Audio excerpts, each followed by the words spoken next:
রাধে রাধে বন্ধুগণ, জয় শ্রীকৃষ্ণ। সমগ্র শ্রীমদ্ ভগবদ্গীতা শুনতে সঙ্গে থাকুন। আজ শ্রীমদ্ ভগবদ্গীতার পঞ্চম অধ্যায় কর্মসন্ন্যাস যোগ শ্লোক 23, 24 এবং 25। ওম নমো ভগবত বাসুদেবায়। শ্লোক 23। সক্লতি হইব য ষড়ুং প্রাক শরীর মিমক্ষণাথ কাম ক্রোধোদ্ভব ব্রেবংশ যুক্ত স সুখী নর। অর্থাৎ এই দেহ ত্যাগ করার পূর্বে যিনি কাম ক্রোধ থেকে উদ্ভূত বেগ সহ্য করতে সক্ষম হন তিনিই যোগী এবং এই জগতে তিনিই সুখী হন। এর তাৎপর্য, যদি কেউ আত্ম উপলব্ধির পথে উন্নতি সাধনে প্রয়াসী হন তবে তাকে জড় ইন্দ্রিয়ের বেগ দমন করবার চেষ্টা করতেই হবে। এই বেগ 6 প্রকারের: বাচবেগ, ক্রোধবেগ, মনোবেগ, উদরবেগ, উপস্থবেগ ও জিহ্বাবেগ। যিনি ইন্দ্রিয়ের এই সমস্ত বেগ ও মনকে বশ করতে সক্ষম হয়েছেন তাকে বলা হয় গোস্বামী অথবা স্বামী। এই গোস্বামীরা কঠোর সংযমের সঙ্গে তাদের জীবনযাপন করেন এবং ইন্দ্রিয়ের সমস্ত বেগগুলিকে সর্বতোভাবে দমন করেন। জড় বাসনা যখন অতৃপ্ত থেকে যায় তখন ক্রোধের সৃষ্টি হয় এবং তার ফলে মন, চক্ষু ও বক্ষ উত্তেজিত হয়। তাই এই জড় দেহটিকে ত্যাগ করবার আগেই এই বেগগুলি দমন করার অভ্যাস করতে হয়। যিনি তা পারেন তিনি হচ্ছেন আত্মতত্ত্ববিদ এবং আত্ম উপলব্ধির স্তরে তিনি পরম সুখী।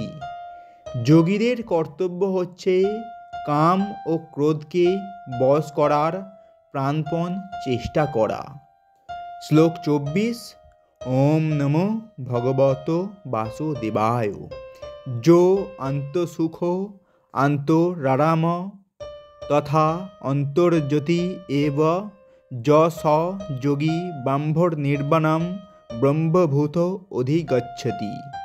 অর্থাৎ যিনি আত্মাতেই সুখ অনুভব করেন, যিনি আত্মাতেই ক্রীড়াযুক্ত এবং আত্মার যার লক্ষ্য তিনিই যোগী। তিনি ব্রহ্মে অবস্থিত হয়ে ব্রহ্ম নির্মাণ লাভ করেন। এর তাৎপর্য, আত্মায় যে সুখ আস্বাদন করেনি সে অনিত্য সুখভোগের বাহ্য ক্রিয়াগুলি কিভাবে পরিত্যাগ করবে? জীবনসমুক্ত পুরুষ যথার্থ অনুভূতিতে সুখ আস্বাদন করেন।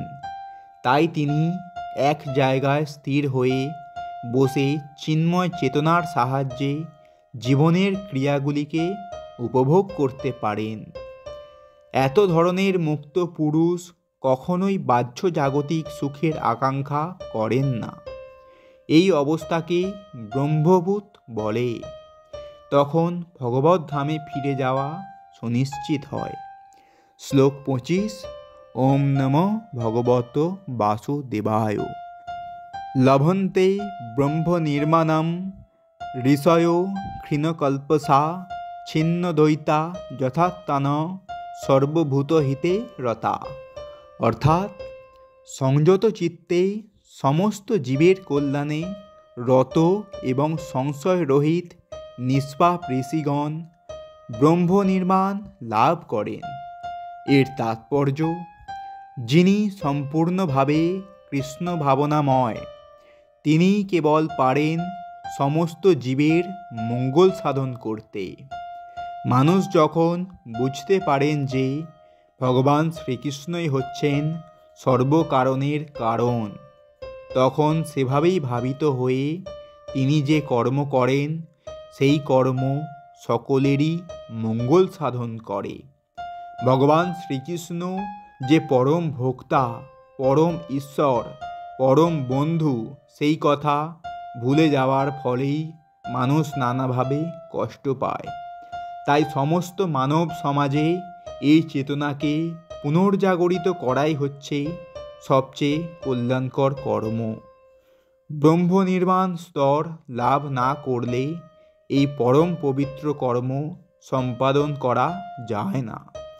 কৃষ্ণ ভক্তের মনে শ্রীকৃষ্ণের পরম ঈশ্বরত্ব সম্পর্কে কোনো সংশয় থাকে না।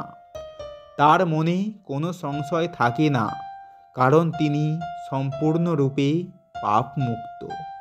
এটি হচ্ছে দিব্য ভগবৎ প্রেমের প্রকাশ। যে মানুষ কেবলমাত্র মানব সমাজের জাগতিক কল্যাণ সাধন করার কাজে রত, সে প্রকৃতপক্ষে কারোরই কল্যাণ সাধন করতে পারে না। বাহ্যিক দেহ ও মনের সাময়িক উপশম কখনো শান্তি দিতে পারে না। জীবন সংগ্রামের সমস্ত দুঃখ কষ্টের যথার্থ কারণ হচ্ছে ভগবানের সঙ্গে জীবের নিত্য সম্পর্কের চরম বিস্মৃতি।